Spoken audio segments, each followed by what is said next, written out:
Olá, boa noite, sejam todos muito bem-vindos e bem-vindas ao Sinapse desta terça-feira do dia 5 de setembro de 2023. César, boa noite para você. Boa noite, Rô, boa noite para essa comunidade linda, é isso aí, vamos lá. Um pouquinho atrasado, né, que o ICL2 hoje foi longe, hein? Um pouquinho só. Tamo de olho, tamo de olho. E é o seguinte, eu quero mandar um beijo muito especial para um fã nosso de 7 anos, que é o Vitor Gabriel. Ah, que legal. Vitor, um beijo para você. O pai dele tá me dizendo que ele não perde um programa, o pai dele é o Ronaldo. Eu fiquei muito, muito feliz. Eu falei, ele vai assistir? Ele falou, Roberta, claro, ele assiste todos os dias. Então segura aí que a gente vai mandar um beijo pro Vitor Gabriel. Que delícia. Um beijo na sua bochecha. Vitor Gabriel, nosso pequeno fã do Sinapse isso aí, ICL. muito legal, Robs. Muito bom, legal, né? Muito. César, vamos começar falando sobre a live do presidente Lula hoje de manhã, porque ele disse que a população não deveria saber, né, como votam os ministros do STF.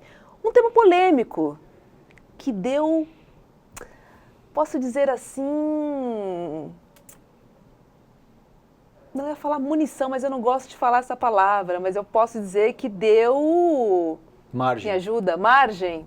Pode ser margem. Ah. Deu margem para oposição, César. Deu margem para oposição. Deu, a gente viu aí a Rosângela Moro, o Sérgio Moro, Arthur Arthur Lira. Essas pessoas organizando o discurso como se eles fossem, assim, legalistas, entendeu? Que estão defendendo o artigo 93 da Constituição, como eu e você vimos há pouco, que não permite que o voto dos ministros da Corte Constitucional brasileira sejam secretos. Eu, particularmente, a gente discutiu muito internamente isso nos grupos do ICL, com o nível de respeito e de pluralidade e de dissonância que a gente se permite ter. Algumas pessoas acham que é o caso que a coisa não tem que ser espetacularizada a esse ponto. Com isso, eu até concordo. Eu acho que a gente precisa discutir um pouco, de fato, essa questão de transformar assuntos sérios nesse tipo de espetáculo. A gente viu a Lava Jato fez isso foi extremamente deletério. Agora, outra coisa é ter o maior estadista da nossa história, a maior figura progressista que veio da base, que veio do chão de fábrica, dizendo que o voto da Corte Constitucional deve ser secreto. Eu discordo radicalmente disso. Eu acho que isso é um erro e eu acho que, como você muito bem colocou, além de ser inconstitucional, tá lá no artigo 93 da nossa Constituição, como você muito bem colocou no começo da tua fala, dá margem sim para que figuras execráveis da nossa política institucional se articulem como se fossem os arautos da constitucionalidade e esse tipo de coisa. Então, aqui o meu posicionamento é muito claro, eu discordo radicalmente disso. Eu sou contra voto secreto, né? Voto secreto de ministro do STF, voto secreto de deputados, de senadores. Ora, a gente não está falando de uma instituição privada, né? São instituições públicas que tratam de temas de interesse da população. Né? Então, assim, eu quero saber como votou X, como votou Y, e se for para diminuir, né, essa exibição, né, dos ministros da corte, acho que uma atitude coerente seria: parem de dar entrevistas, né? Isso, esse parem tipo de coisa. Parem de fazer festinhas, vamos nos manifestar nos autos do processo. Claro, isso tudo faz todo sentido, Robs, concordo contigo. Agora, daí a sugerir que o voto deve ser secreto, você imagina o tipo de coisa que a gente viu com o Gilmar Fest, lobby. Exato, esse tipo de coisa que vai ser feito se a gente sequer sabe como votou um ministro da Corte Constitucional brasileira. Se isso já é complicadíssimo hoje, o tipo de evento lá em Portugal, que a gente viu, que via de regra tem um nome pomposo, toda pompa e circunstância, mas que no fundo a gente sabe que opera através de lobby, de interesses que remetem à expressão mais virulenta do capital que a gente tem no Brasil. Você imagina como isso seria se o voto fosse secreto? Eu acho pouco provável que isso seja minimamente razoável e eu discordo radicalmente do Lula nessa ocasião. Eu acho que o presidente Lula sentiu as críticas ao ministro Cristiano Zanin. É, capaz. Tem um quê aí. Vamos falar com o nosso convidado? Vamos lá. Antônio Grassi, ator e gestor cultural, seja muito bem-vindo ao nosso Sinapse ICL. Um prazer estar com vocês, embora nessa distância, tanto de horário como de território, né? Mas é um prazer, uma alegria daqui no ICL, que eu acompanho muito aqui de longe, e é uma forma, vocês têm feito essa proximidade com o Brasil, ser feita de uma forma muito digna e muito elegante, com o jornalismo que vocês têm praticado por aí. Eu sou totalmente fã do ICL de vocês. Obrigado, Antônio. Também é recíproco. Eu particularmente acompanho o seu trabalho desde que eu era criança, então é uma honra, querido, te receber aqui hoje. Obrigado por aceitar o nosso convite. Obrigada, Antônio. Que horas são aí em Portugal? Agora são 4 a mais, agora são 15 para meia-noite. 15 para meia-noite. Que bom ter você aqui. Obrigado por ter reservar esse espaço na sua agenda. E já quero começar com um tema quente que a gente estava conversando aqui um pouco. Queria sua opinião sobre essa declaração do presidente Lula hoje, durante a live, logo cedo, já chacoalhou aqui as estruturas de todos os lados, né? Da esquerda, da direita, do centro, enfim, todo mundo se manifestou. Queria sua opinião sobre isso. Eu acompanhei também daqui, né? Inclusive alguns grupos que eu participo, obviamente esse tema apareceu, né? Esse é um debate importante, né? E, na verdade, o que surge aí, eu acho que a posição do Lula, ela ficou meio embaçada pela questão do Zanin.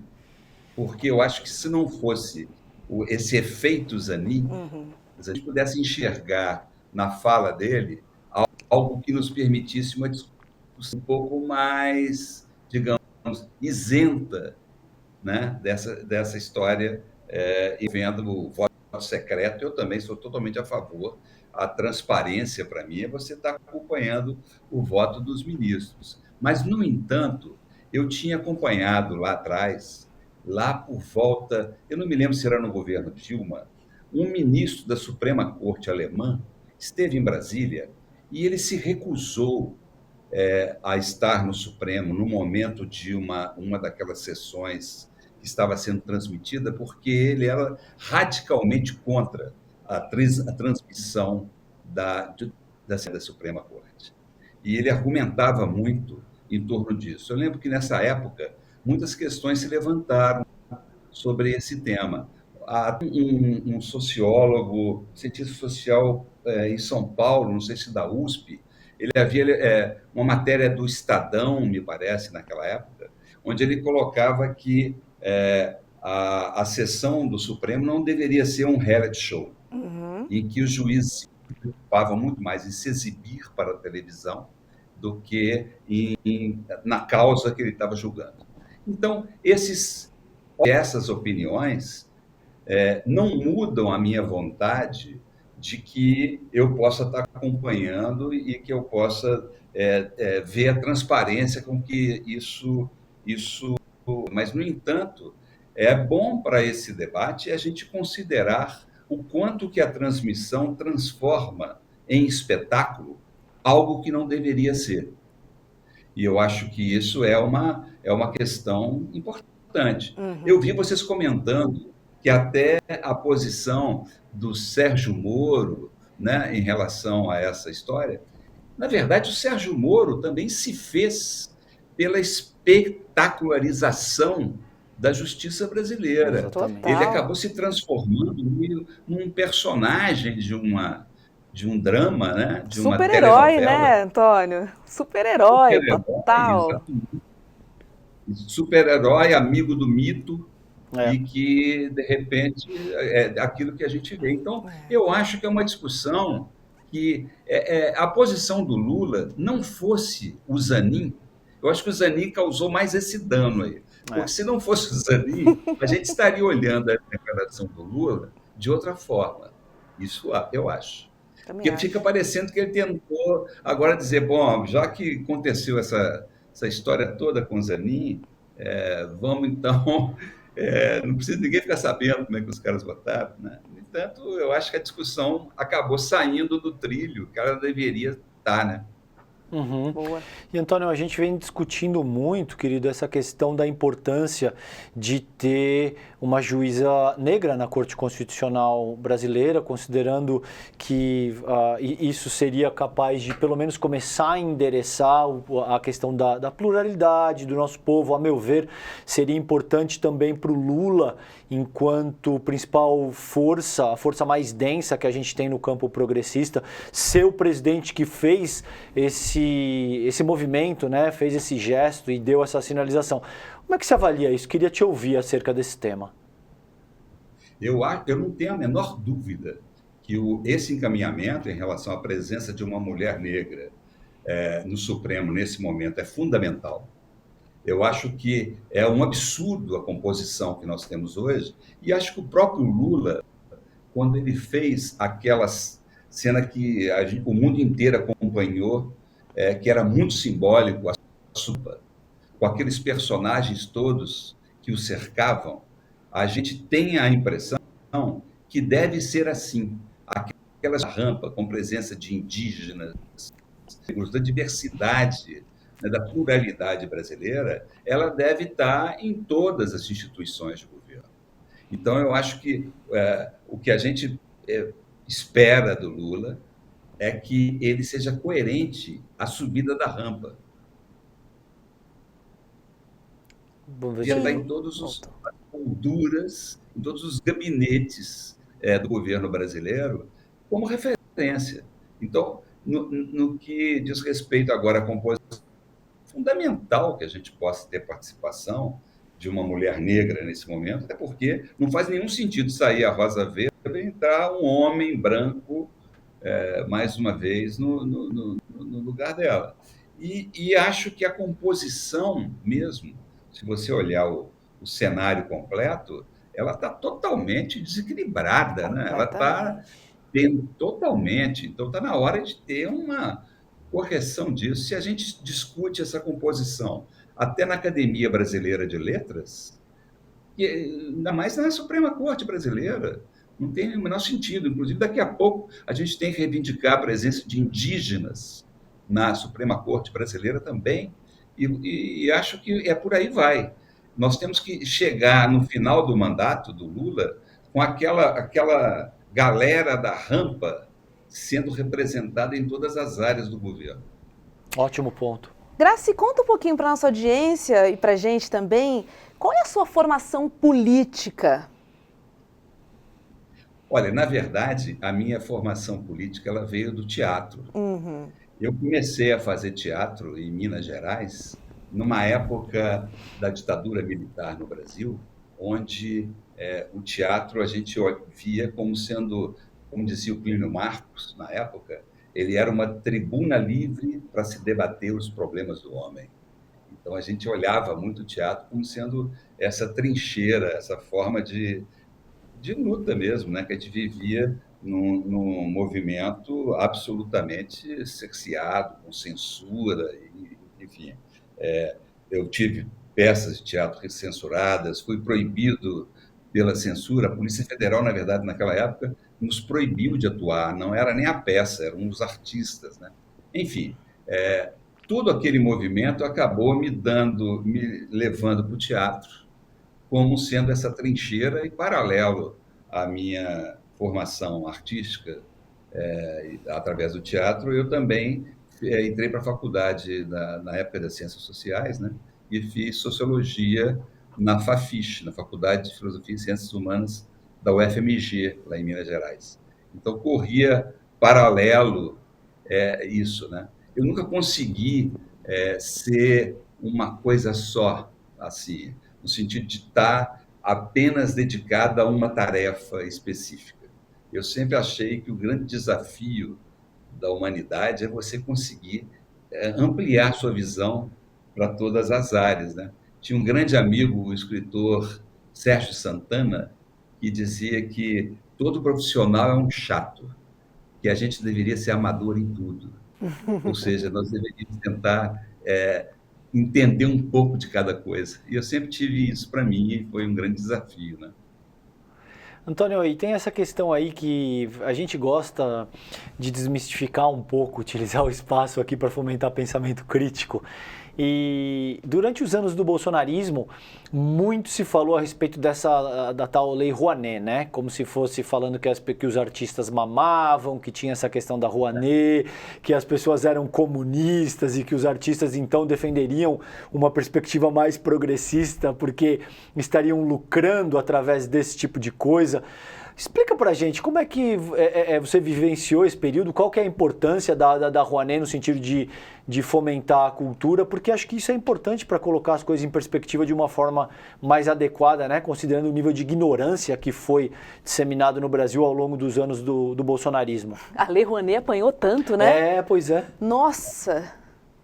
A Lei Rouanet, na verdade, ela acabou virando uma arma que essa extrema-direita que assumiu o poder no Brasil através do Bolsonaro e toda a sua trupe, ela virou uma arma contra aquilo que eles consideravam os inimigos, né, a serem combatidos, os comunistas, os artistas.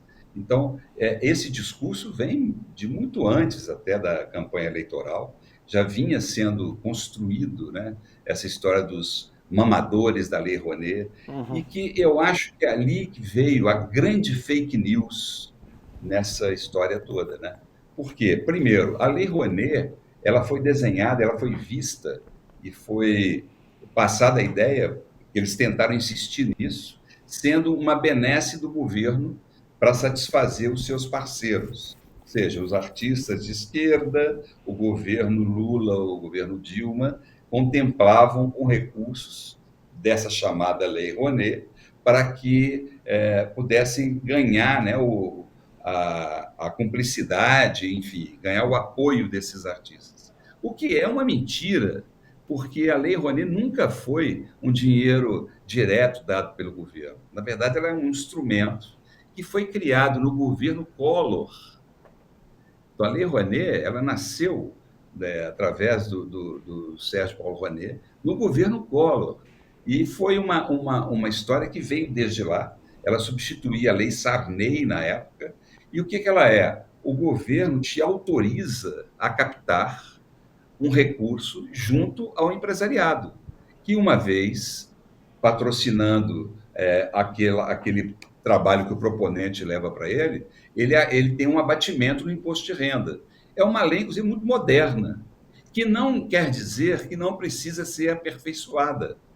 Mas, no entanto, desenharam e colocaram a Lei Rouanet de tal forma, como sendo uma coisa construída assim, com requintes de crueldade para se tirar dinheiro do governo, que acabou que as discussões e os avanços que vinham sendo trabalhados em relação ao aperfeiçoamento da lei acabaram sendo travados, né? Então, a gente encontrou esse cenário. Até hoje se repete essa história, quer dizer, outro dia eu fiquei muito impressionado porque o Gilberto Gil, vocês acompanharam, durante a Copa do Mundo, ele foi cercado por uns manifestantes num jogo lá na Copa, né, em que aquela turma que estava lá com a camisa da seleção brasileira, lá ainda era mais motivo para estar com a camisa da seleção, porque eles já estavam com a camisa da seleção brasileira aqui pelas ruas do Brasil.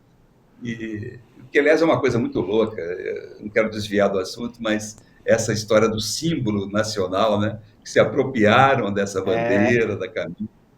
E aí eu me lembro muito do camarada que que abordava o Gilberto Gil, ele xingava o Gilberto Gil, sabe de quê? De Lei Rouanet. Ele dizia assim: vem aqui, ô Lei Rouanet, passa por aqui, ô Lei Rouanet, ô Lei Rouanet. E é uma loucura isso, porque é uma ideia que se apropria de uma palavra, de um termo, né, Lei Rouanet, sem o menor conhecimento do que aquilo significa. E os avanços que a Lei Rouanet trouxeram para a cultura brasileira, enfim, tudo isso que tentaram destruir, né? E eu vivi isso do Brasil, e, obviamente, até hoje a gente acompanha isso, uma enorme dificuldade em relação a tudo isso, né? Que foi construído com essa marca, né? E tudo em cima da mentira. Porque a Lei Rouanet, por exemplo, ela não permite 100% de renúncia fiscal para artistas, para músicos, né? Para artistas da música popular. E diziam que o Chico Buarque ganhava dinheiro da Lei Rouanet. Mentira! Diziam que a Maria Bethânia ganhava dinheiro da Lei Rouanet. Mentira! Né? Então, assim, tudo isso é uma costura, é uma trama perversa, né? Que a gente foi ver depois no que deu quando o governo se efetivou. E eu te confesso que, em algum momento, eu cheguei a pensar assim, quando passadas as eleições, uma vez no poder, as coisas se acomodam, existe até uma certa liturgia do cargo, que esses caras vão mudar um pouco o comportamento deles. E, para minha surpresa, piorou. Eles ficaram mais extremistas de direita no governo do que eram antes, né? É uma coisa desastrosa. Não, imagina o nível, né? Só para concluir, de ingenuidade de quem acredita que uma figura como o Chico precisa de dinheiro da Lei Rouanet. O cara Bethânia, fala sério, exato, né? São os artistas assim mais bem-sucedidos, mais venerados no país inteiro, a carreira consolidada, não exato, vai precisar de Lei Rouanet. O mais louco, né? Se recusar a dar o prêmio Camões, o prêmio mais nobre da literatura, para o Chico Buarque, por uma questão estritamente política, né? Nossa. Quer dizer, para esse cara, nós não vamos dar nenhum prêmio. Sorte do Chico, recebeu das mãos do presidente Lula. Exatamente. Olha que beleza. Nesse caso foi uma maravilha. Nesse caso foi um errado que deu certo. E ele falou, né? O Chico aqui em Portugal falou isso no discurso dele. Estava lá vendo a entrega e ele dizia isso, né? Foi um único momento de elegância. Foi se recusar a me dar o prêmio. Aquela ironia Chico de ser, né? Exato. Maravilhosa. Agora, Graci, você é muito ativo, né, politicamente, nas redes sociais. Você acha que essa polarização trouxe uma consciência política, um interesse maior pela política? Porque eu vejo muitos posts seus são falando sobre política, né? Ou algo que te incomoda politicamente. Na verdade, é claro que o calor do que vem acontecendo, isso tudo que a gente estava falando da Lei Rouanet e outras questões, a gente tem uma hora que tem que destampar, né? E a gente realmente tem que ter esse posicionamento. Eu acho que é importante ter esse posicionamento. Embora eu tenha vivido um ciclo aí de 10 anos, né? Fiquei uma década como diretor-presidente do Instituto Inhotim, que é um projeto sensacional no Brasil. E eu tive a honra de participar, a convite do Bernardo Paes, da presidência do Inhotim. E naquele momento, é claro, o posicionamento em relação à instituição me levava também a ter um pouco mais de cautela nesses posicionamentos políticos, assim, embora eu considere que a minha posição pessoal como cidadão tivesse que ficar sempre expressa. E foi assim que eu sempre me manifestei, né, em todos esses movimentos. Agora, é claro que o que a gente viveu foi esse acirramento, né? Ele, de uma certa maneira, é claro que numa fase da minha vida muito mais avançada, né, do que lá atrás, a gente via repetir toda a tragédia que a gente viveu na ditadura militar no Brasil, né? E que eu acho que o desenho desse extremismo de direita no Brasil, ele começa no gesto mais simbólico, que foi na votação do impeachment da Dilma, que agora voltou o assunto, e era importante ele ser discutido melhor, né? Sim. O que foi que aconteceu.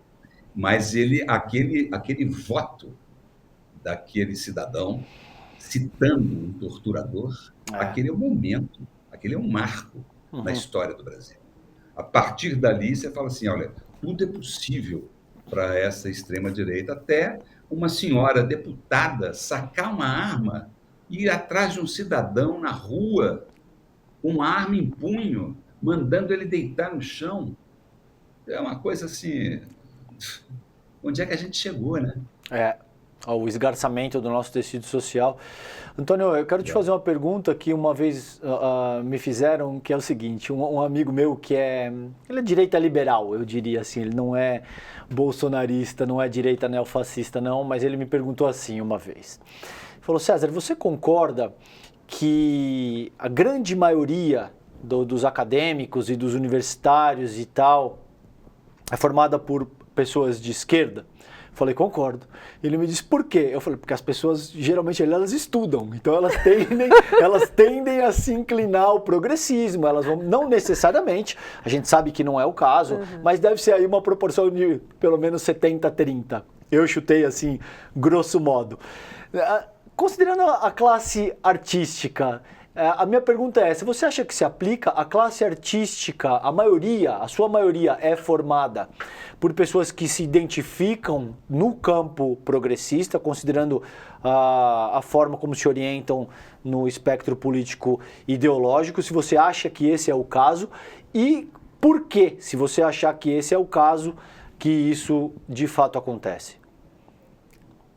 Eu acho que assim, é óbvio que o contato com a informação, o contato com a literatura, com o teatro, o contato com as grandes obras universais, com as discussões que se faz na humanidade, né, sobre as questões do homem, desde Shakespeare a várias outras possibilidades, nos coloca em uma posição, no mínimo, críticas em relação a várias coisas e, obviamente, numa posição mais progressista, né?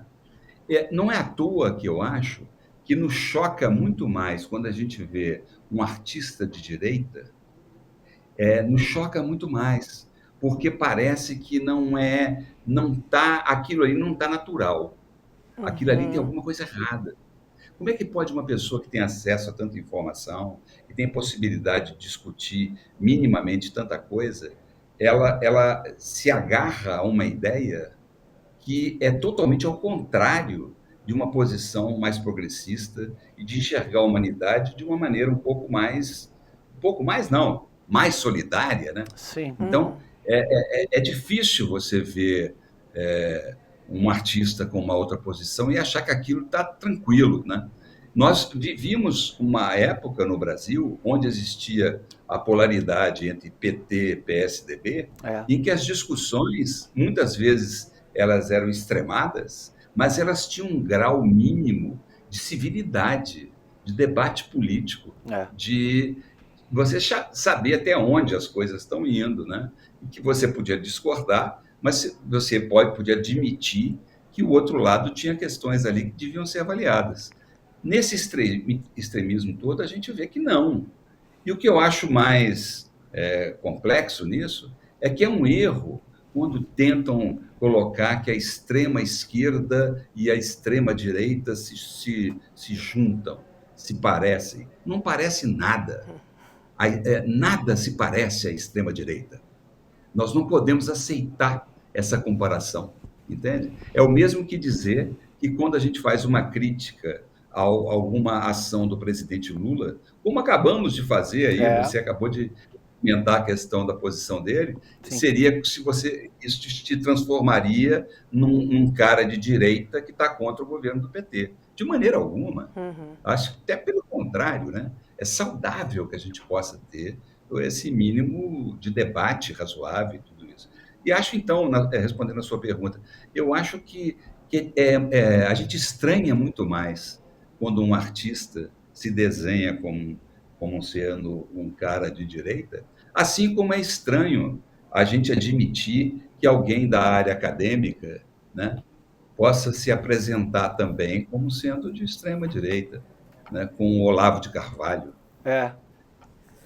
Duro, duro. E Graci, você deixou o Brasil durante o governo Bolsonaro. Teve algum ingrediente político nessa sua mudança? Ou foi uma questão profissional? Enfim, você foi em busca de novos desafios por aí? Eu não poderia dizer que não teve nenhum ingrediente político, assim como seria falso também dizer que foi exclusivamente político, né? Não, o meu caso não foi igual ao da Márcia Tiburi, o do Jean Willis, que tinham perseguições literais acontecendo na vida deles, dos familiares, uma coisa absurda, né? E tiveram que se exilar, né, fora do Brasil. No meu caso, claro que isso teve um componente, mas somou com outras coisas, né? Eu fui o comissário do Ano do Brasil em Portugal, em 2012, quando era o presidente da Funarte, no Ministério da Cultura, no Brasil, e eu comecei um trabalho aqui, do ponto de vista cultural, que me deixou com muita vontade de retomar em algum momento. Eu passei 10 anos, como estava dizendo, uma década, né, no Inhotim, que foi um convite irrecusável.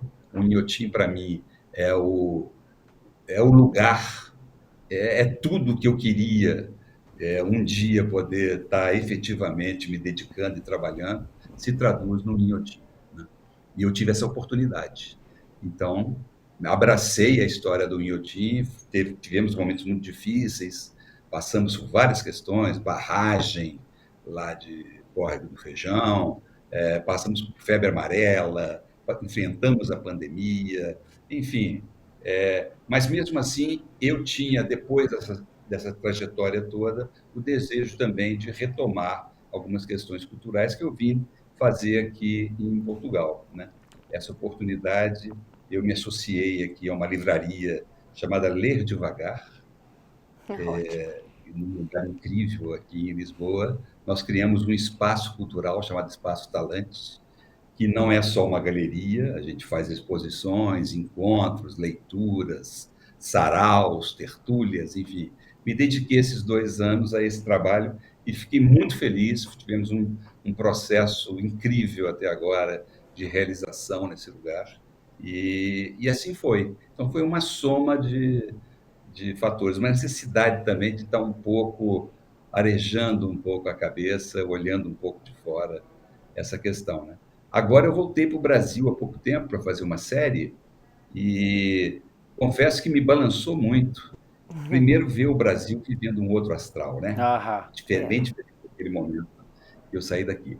Embora ainda me choque muito, depois de ficar, claro, 10 anos no Inhotim, 2 anos e meio em Lisboa, ainda me choca muito ver tanta gente na rua. E é uma coisa que você fala, meu Deus, esse vai ser o grande desafio, né, do Brasil. Eu fiquei agora trabalhando no Rio, e muito assustado com isso. Mas alguns amigos que vivem em São Paulo me dizem que, de uma certa maneira, está pior, né? E, quer dizer, isso também é herança do que a gente viveu aí esse tempo atrás, né? Seguramente foram 6 anos de desmonte de políticas sociais, de agravamento de uma agenda neoliberal. É verdade que esse é um problema histórico e cultural que a gente tem, mas sobretudo a partir do Temer isso se agudiza muito, e hoje a gente deve ter algo aí. A gente estava conversando com o Guilherme Boulos nesses dias, e o Boulos disse que deve ter algo entre 53 e 55 mil pessoas em situação de vulnerabilidade, em situação de rua hoje em São Paulo. Então, e você percebe, Graci, dirigindo por São Paulo, andando de metrô, você vê as pessoas em situação de total a carência e fragilidade, o centro de São Paulo, as pessoas morando em barracas, morando embaixo de pontes. Então, isso é absolutamente fundamental, porque a gente tem as eleições municipais no ano que vem, e o Boulos apareceu em primeiro lugar, apareceu na liderança, mesmo com o atual prefeito tendo a máquina, comprando publicidade em jornais. Então vamos ver como é que isso avança. Seria importante que a gente tivesse um prefeito que fosse capaz de olhar para essas questões que remetem ao futuro do país. E nesse sentido eu gostaria de te ouvir, inclusive, porque a gente sabe que o bolsonarismo deixou esse legado muito perverso. Você falou dos símbolos, isso me chamou a atenção, dos símbolos nacionais, e pela primeira vez eu creio que surge uma junção muito prejudicial para o nosso tecido social, que são os símbolos nacionais aliados a uma espécie de dogma religioso. Surge, portanto, aí uma espécie de nacionalismo cristão que não existia nem, por exemplo, no fascismo de Mussolini. Não existia essa dimensão religiosa, e ter que enfrentar isso vai dar muito trabalho, e a gente vai precisar olhar para alguém que seja capaz de assumir a linha sucessória do Lula. É aí que eu gostaria de te ouvir. Como é que você sente isso? A gente tem Haddad, Dino, talvez seriam as principais figuras que despontam nessa direção. Como é que você sente? Você acha que existe algum outro nome que seja capaz de ser competitivo, talvez para 2030? Não sei se o Lula se reelege em 2026. Gostaria de te ouvir sobre isso, querido. Eu acho que seria muito saudável para a consolidação da nossa democracia, que andou muito cambaleante, que a gente pudesse ter alguma força que pudesse ser mais abrangente no sentido de enfrentar a situação que nós temos hoje, de reestruturação e de consolidação de um novo tecido mesmo, de convivência, um tecido social no Brasil, né? Acho que as eleições municipais serão muito importantes. Eu acho que é decisivo a gente entender a eleição municipal como sendo um passo, um degrau para essa discussão ser mais abrangente, né? Mas sinto que não vejo assim um nome específico, embora vários nomes surjam disso aí.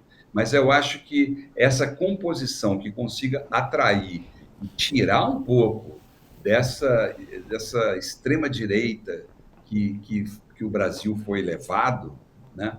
E que a gente tem aí cada vez mais presente. Você falou muito bem, essa questão da religião, misturando tudo, né? O papel disso, eu acho que está no momento de uma disputa por uma união de forças que teria que ser mais abrangente. E que as eleições municipais possam desenhar outro quadro, né? Desenhar a conformação. Até porque o próprio Lula precisa de inovação, né? O próprio presidente Lula, por quem não tenho a menor dúvida do apoio que sempre dei e nunca me arrependi do meu voto, mas eu acho que o próprio governo Lula tem muito a aprender com isso, claro, né? Grazi, eu acho que falta... A gente está com a internet variando um pouquinho. Posso te pedir para reconectar? A gente te espera aqui, para a gente te ouvir em alto e bom som? Porque tá travando, querido, a tua fala tá travando um pouquinho, dificulta a compreensão. Se você puder se desconectar e conectar de novo, acho que a gente resolve essa questão. Fazer isso agora. Tá Obrigada. Bom, querido. Mas eu acho que é importante a fala dele, principalmente no que diz respeito a gente poder criticar o que a gente acha que cabe, né, Robson? E eu acho, Rô, honestamente, que esse é um ponto fundamental que nos diferencia da proposta sectarista, dogmática, restritiva, exato, do próprio bolsonarismo, entende? Que você não pode. Você tem um líder personalista que você não pode criticar, porque se você criticar, você está jogando contra, você é um adversário, você tem uma mentalidade que contribui com os teus adversários. Eu acho que isso é muito ruim, em última análise. O fanatismo é péssimo, né, César? Em qualquer ocasião. Graças. Vamos ver se está boa agora a conexão. Acho que sim, acho que melhorou um pouquinho. Vamos ver.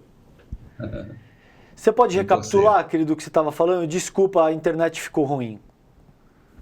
Pois é, nós estávamos falando exatamente dessa questão da renovação, né? Do que o governo Lula tem ainda que reciclar, ainda que dar um passo mais adiante nessa renovação. O próprio presidente Lula precisa disso. E acho que falta aí pessoas que possam estar antenadas e trabalhando em conjunto com o presidente para poder avançar nesse caminho, né? Até a partir daí surgir uma nova conformação através de algum nome que pudesse agregar e trazer para uma disputa, como você colocou, uma força nova, né? Mas acho que o grande momento agora vai ser a eleição municipal. Eu enxergo assim. E Grazi, você falou sobre democracia e eu fiquei curiosa para saber onde é que você estava no dia 8 de janeiro e como que você acompanhou aquelas imagens em Brasília. E eu já boto no pacote também Queria ouvir você sobre minuta do golpe, todo esse escândalo de joias de Jair Bolsonaro e tudo que a gente vem descobrindo aí do que de fato aconteceu, né, nesses 4 anos. Boa. O 8 de janeiro, para mim, foi um choque, porque a gente vinha ali da comemoração, que eu estava citando aí, a subida da rampa, né? E o 8 de janeiro foi muito perto, né, daquilo. Eu estava aqui em Lisboa, eu sou curador de um festival literário chamado 5L, que acontece aqui em Lisboa. Nós estávamos numa reunião de curadoria com o grupo curatorial do festival, quando eu vi pelo celular alguma coisa dizendo que estava acontecendo alguma coisa em Brasília, de invasão, de edifício e tal. E eu, no meio da reunião, falei, olha, está tendo alguma coisa em Brasília? Será que é possível mesmo isso? E levei um choque quando eu vi aquelas imagens todas. Para mim foi... você, como brasileiro, em vários momentos, estando fora do Brasil, durante esse período que nós vivemos aí do governo Bolsonaro, é um misto de... é constrangedor. Você vê a maneira com que o Brasil... você enxerga aqui fora, e você fala... o 8 de janeiro, o que deu foi esse misto. Espera aí, mas isso já acabou. E, no entanto, essa ideia de que, não, isso não acabou, né? A possibilidade de um golpe sendo feito daquela forma, né? Porque tem uma coisa meio selvagem, no mau sentido. O selvagem pode ser até interessante, mas tem uma selvageria no mau sentido, tem uma coisa tosca no meio disso, né? Que a gente vê agora, quando você fala de minuta do golpe, dessa questão das joias aí. Hoje eu estava acompanhando que alguém dizendo que o filho do presidente tinha ido lá para pegar alguns objetos no lugar onde ficavam guardados no acervo, do presente, né? E me chamou a atenção que eu não me lembro o nome dele, que é o responsável por esse acervo, né? Ele estava dizendo que quando o filho do presidente chegou, o Renan, ele pediu para olhar as coisas. E aí ele falou uma coisa engraçada, que ele disse assim, aí ele olhou lá umas bonecas e umas camisas. Aquilo me chamou a atenção, por que ele olhou umas bonecas e umas camisas? E eu gostaria de saber até o que o garoto levou do acervo que estava ali dentro. Porque no meio disso tudo tem uma coisa que é muito tosca. Essa é a palavra. Porque tem uma inconsequência, tem um negócio espantoso, né? Que você possa considerar que isso é uma coisa séria. Tem uma minuta do golpe que é uma coisa séria, é seríssimo isso que acontece, né? E aí, enfim, embaralha muito a cabeça da gente quando você está enxergando o Brasil fora do Brasil.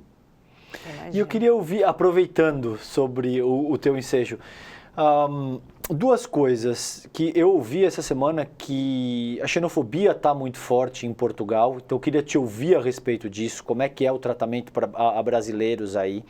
E hoje, como é que você sente o debate público em Portugal no que diz respeito ao Brasil, no que diz respeito a esse outro momento, quando a gente é capaz de derrotar o Jair Bolsonaro nas urnas e começa um processo de reconstrução nacional, se isso também já reverbera aí em Portugal, se você escuta algum nível de diferença considerando o debate público em Portugal que envolve o Brasil.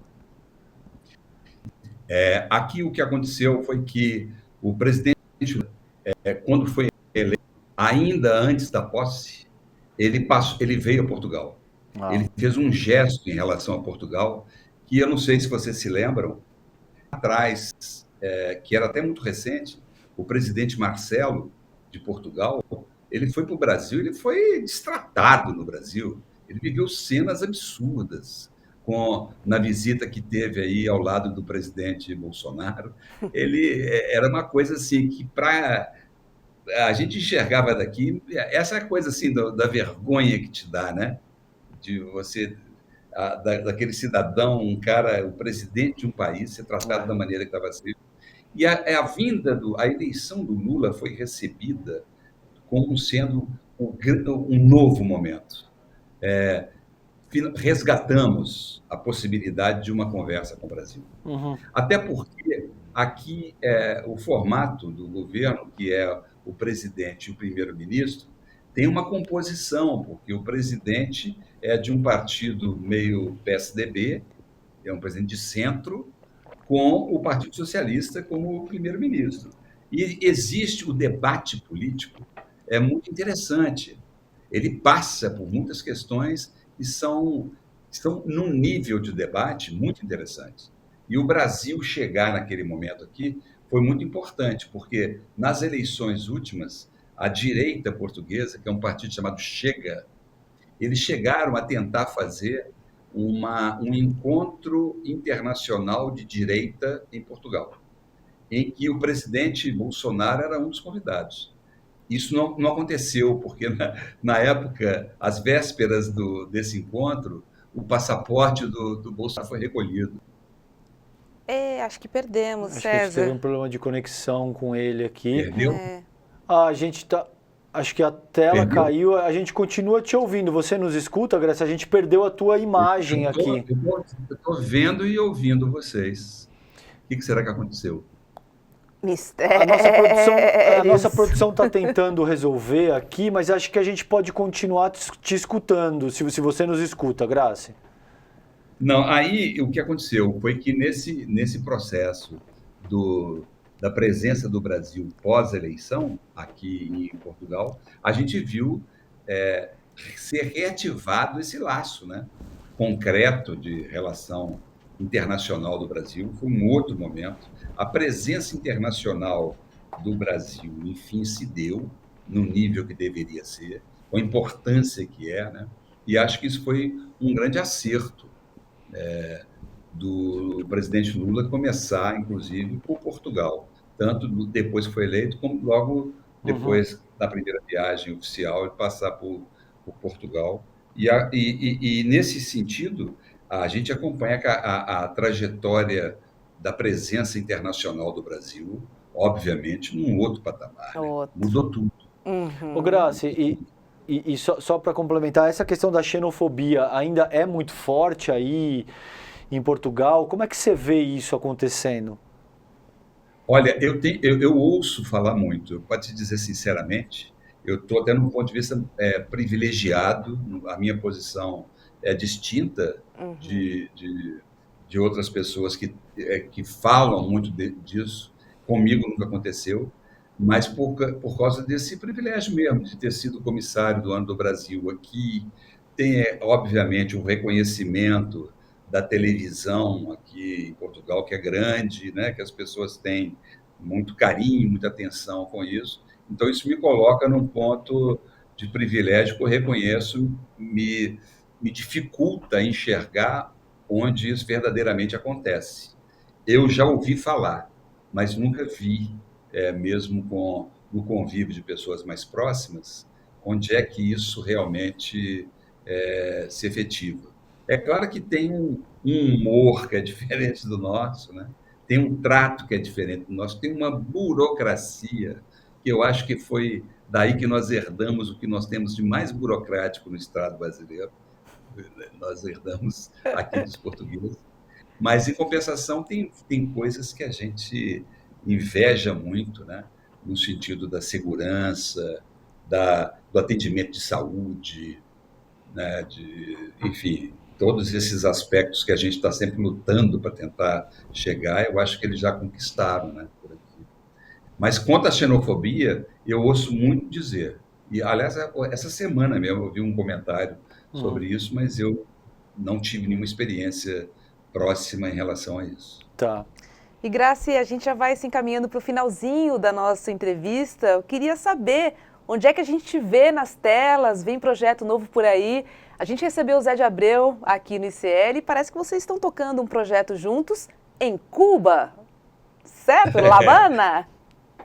Nós passamos 4 anos ouvindo todo mundo dizer para a gente, vai para Cuba, vai para Cuba. Acabou que a gente resolveu ir mesmo para Cuba. Então, nós estamos com um projeto sim, chamado Dos Gardenias, que é um projeto muito incrível, muito interessante, porque é um roteiro de 2 personagens, são 2 senhores mais velhos, eu e o Zé de Abreu, e esses senhores são muito amigos de uma vida inteira e têm uma relação com uma filha de um deles que vive em Cuba fazendo medicina lá. Só que eles 2 têm características muito distintas. Um é um cara muito rico, de esquerda, e que é apaixonado pela Revolução Cubana. E o outro, que é um cara com muita dificuldade, que é um ex-fotógrafo, que é um pobre de direita. Então, eles 2 acabam se juntando para uma viagem a Cuba que vai transformar muito a vida e a cabeça deles, né? Não posso dar muito spoiler por aqui, mas é um roteiro muito interessante que eu acho que parece que foi escrito para os 2, para mim e para o Zé de Abreu, que nos conhecemos há 40 anos. Então, todas as picuinhas dos personagens a gente tem entre nós também, né? Uma coisa curiosa é que quando a gente foi ler o roteiro com o diretor, que é um gaúcho, que é o Diego Miller, o Diego disse assim, agora vamos decidir quem faz quem, né? E a primeira coisa que eu falei é assim, ó, eu não vou dizer qual o personagem que eu quero fazer, porque se eu falar, o Zé vai querer fazer ele. E aí foi a primeira coisa, foi assim que começou o projeto entre nós 2. E a gente está agora na captação para filmar no ano que vem em Cuba. Já aqueles de lançamento, alguma coisa assim, não? Não, a gente ainda não filmou. Nós fizemos um teaser lá em Cuba, que as pessoas veem como se fosse um trailer. E, na verdade, ele não é um trailer. Ele é um teaser. Nós não filmamos nada ainda. A gente só vai filmar no ano que vem. Boa. Que delícia! Vai ser uma temporada em Cuba com um roteiro que já se mostrou bem interessante. Estamos todos animados aqui para ver. Grace, vai dormir, que já é tarde aí em Portugal. Já abusamos. Duas coisas importantes que eu queria falar. Vai lá. Direito autoral. A questão do direito autoral é um ponto muito importante, porque o direito autoral é uma discussão, é um debate hoje que a gente não pensou que a gente ia ter ainda que ficar provando que o direito autoral é do criador. Então, esse é um ponto muito importante em relação aos direitos autorais. Eu vi que outro dia vocês falaram aqui com o Vitor Drummond, que é da Interact, Isso. e que tem feito um trabalho incrível nesse sentido, né? Seguramente vocês têm acompanhado esse trabalho feito pela Interact na discussão do direito autoral. Então, o direito autoral é fundamental. E a outra questão é a cota de tela. Nós precisamos de ter a cota de tela também nas salas de cinema. Não dá, por mais que a gente possa gostar do Oppenheimer e da Barbie, não dá para a gente conviver num cenário onde 2 filmes ocupam todas as salas de cinema. E é um mínimo de regramento, um mínimo é democrático você permitir que o cinema brasileiro tenha espaço para ser visto pelo povo brasileiro. Claro. Então, a discussão da cota de tela é uma discussão de soberania nacional, é uma discussão que passa em confronto a uma concorrência que é desleal, porque ocupa o nosso espaço e outros países, vários países pelo mundo, já têm essa discussão em relação à cota de tela muito consolidada, né? E, inclusive, por aqui, a gente vê, na Europa, essa discussão já está vencida. Ótimo ponto, querido. Obrigado, Grace. Obrigado, Grace. Curiosa, esse ponto, esse tema das telas já foi levado à ministra Margarete Menezes? A cota da tela está no seguinte ponto. Passou a PL, né, que discute as cotas de tela, está dividida em 2 agora. Uma que discute, que já passou e que está mais avançado, que é a da TV paga, Essa já evoluiu, porque no dia 12 vence a anterior, então ela tem que entrar agora. Então, da TV paga já passou. Mas a discussão que nós queremos continuar é com as salas de cinema. Perfeito. E isso é um ponto muito importante. E viva o cinema nacional. É isso aí. Antônio Grassi, obrigada, querido. Agora sim, uma ótima noite de sono para você e obrigada por participar aqui, dividir todo o seu conhecimento com o nosso público aqui do ICL. É isso. Um beijo para você, boa noite, volto sempre. Grande beijo e é um prazer, é uma honra estar com vocês aqui. E viva o ICL, eu sou fã e participo, e estou aqui o tempo inteiro ouvindo vocês, vendo vocês. Obrigado, Grassi, um beijo enorme. Beijo, obrigada. Querida.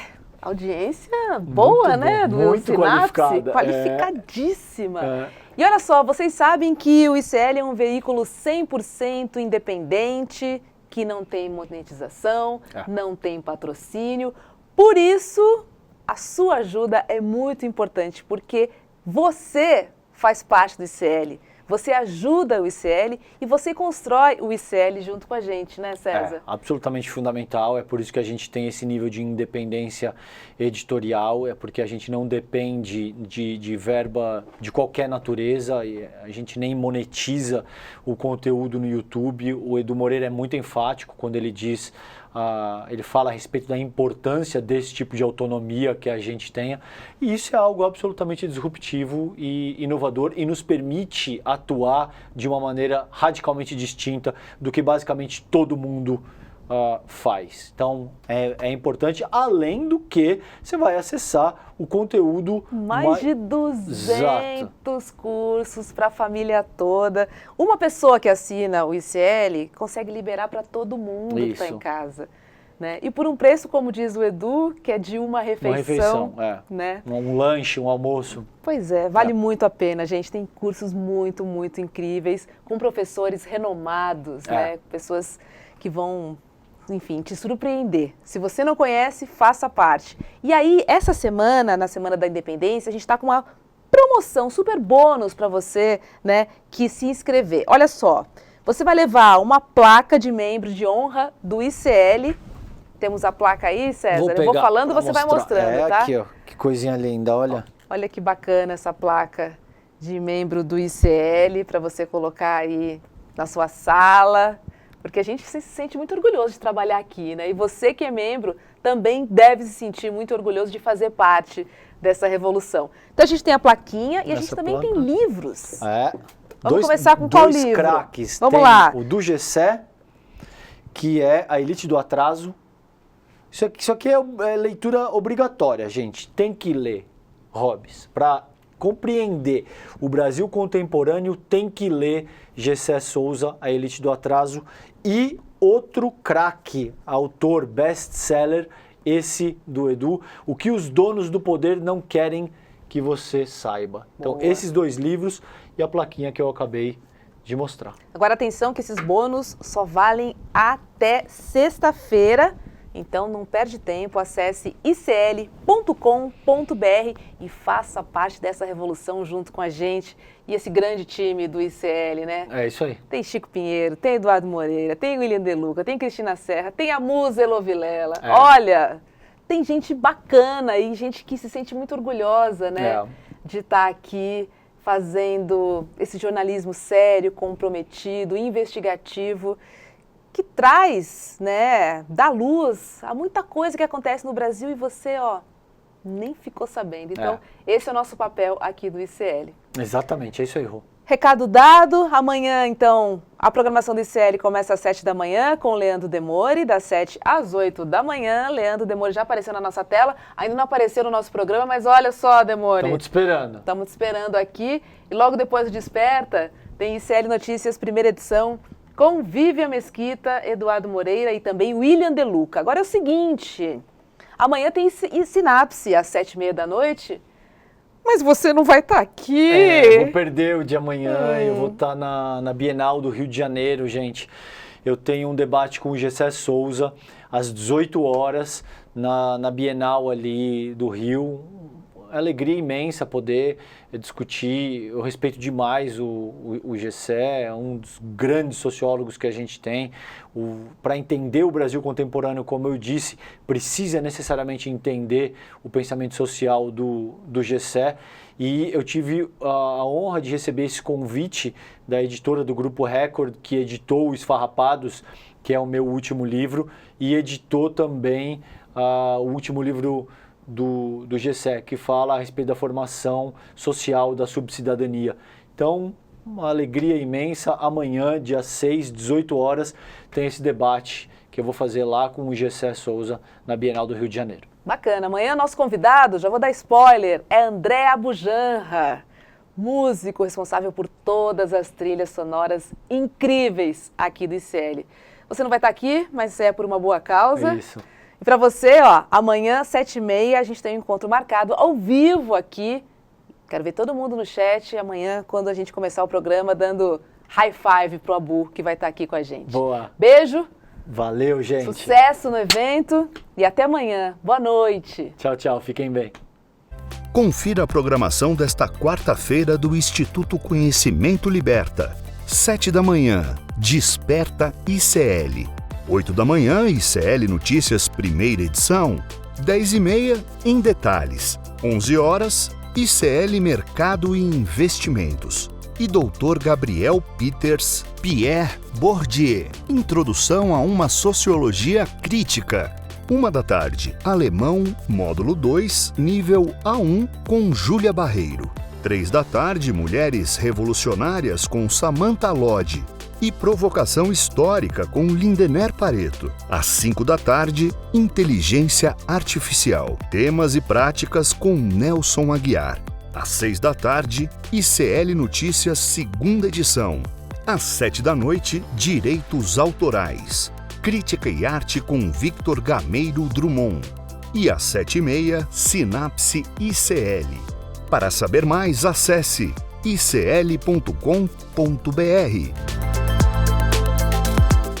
Nos últimos anos, nós vimos emergir no país um pensamento fascistoide, que se traduz no bolsonarismo, que tentou, para manipular as pessoas, usar os nossos símbolos, a bandeira, as cores, as datas nacionais, tudo isso para manipular e deixar atrás de si um rastro enorme de destruição. Esse nacionalismo fake, que alimenta o terrorismo de direita, nada tem a ver com um Brasil independente de verdade. Um país independente se constrói com acesso à informação, com acesso ao conhecimento que liberta. A educação é o primeiro passo para vencermos no Brasil as suas enormes desigualdades. Muita gente se pergunta, mas como que eu posso apoiar o ICL nessa luta por um jornalismo independente se o Instituto Conhecimento Liberta não aceita nem publicidade? Olha, para ajudar, é só vir com a gente. Basta você se tornar um membro da comunidade ICL. Além de contribuir com o jornalismo independente, você vai ter acesso a diversos cursos, são mais de 200, em várias áreas do conhecimento. E atenção, nesta Semana da Independência, se você se tornar membro, se você fizer a sua assinatura, vai ganhar bônus incríveis, mas é só nessa semana, viu? Acesse aí o nosso site, é fácil, icl.com.br. Eu garanto que você não vai se arrepender. Fortaleça esse jornalismo que quer ser de fato independente.